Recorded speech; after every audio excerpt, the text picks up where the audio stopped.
శ్రీ సీతారాములకు సంబంధించి మన హైదరాబాద్లో ఈ ఆలయం one of the oldest temple. ఈ ఆలయం నిజాం కాలం నాటి రామ మందిరం.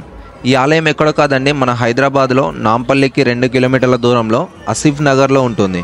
గూగుల్ మ్యాప్స్లో సీతారాం బాగ్ టెంపుల్ అని సెర్చ్ చేయండి, డైరెక్ట్ లొకేషన్ అయితే చూపిస్తుంది. ఈరోజు శ్రీరామనవమి కాబట్టి చాలామంది భక్తులు అయితే వచ్చారు. అలాగే భారీ పోలీసుల బందోబస్తు అయితే రెడీ చేశారు. నార్మల్ డేస్లో అయితే ఇక్కడ ఈ టెంపుల్ని అయితే దర్శనం చేసుకోండి, చాలా పీస్గా ఉంటుంది. ఇంకోటి ఎంట్రీలో మరి ఎక్కడ చూసుకున్నట్లయితే మనకైతే ఈ టెంపుల్ అయితే మనకు పాతకాలం చరిత్రలో ఎట్లా కట్టి ఉంటాయో సేమ్ అదే విధంగా కట్టడాలు అయితే కట్టి ఉన్నాయి. జై శ్రీరామ్, జై శ్రీరామ్, జై శ్రీరామ్.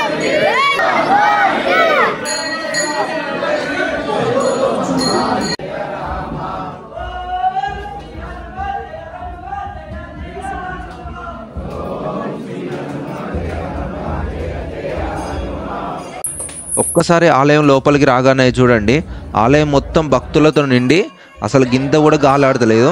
నేను ఇట్లా ఉంటుందని అసలు ఎక్స్పెక్ట్ చేయలేదు. ఇది నేను ఫస్ట్ టైం రావడం అసలు.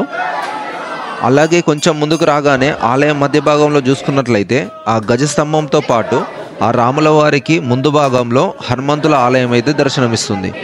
మరియు ఎక్కడ లేని విధంగా ఈ ఆలయంలో హనుమంతుల వారు వారి భార్య అయిన సువర్చల దేవితో దర్శనమిస్తున్నారు. ఇలా దర్శనం ఇవ్వడం చాలా అరుదు. ఈ ఒక్క ఆలయంలో మన హైదరాబాద్లో అయితే ఉంది. అలా గర్భగుడిలో సీతారాముల దర్శనం చేసుకొని కొంచెం బయటికి రాగానే రైట్ సైడ్లో చూసుకున్నట్లయితే గరుడ దేవుడు, అలాగే ఎదురుగా ఉన్న శ్రీ వెంకటేశ్వర స్వామి వారు అయితే దర్శనమిస్తారు.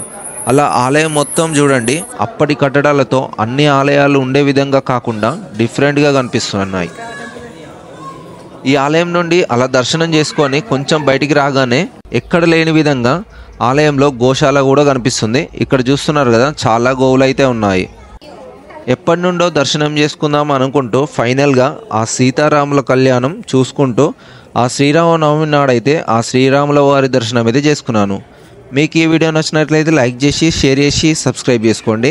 ఆల్రెడీ మీరు ఈ టెంపుల్ని దర్శనం చేసుకున్నట్లయితే మీ ఎక్స్పీరియన్స్ ఎలా అనిపించిందో కామెంట్ చేయండి. చాలా బాగుంది.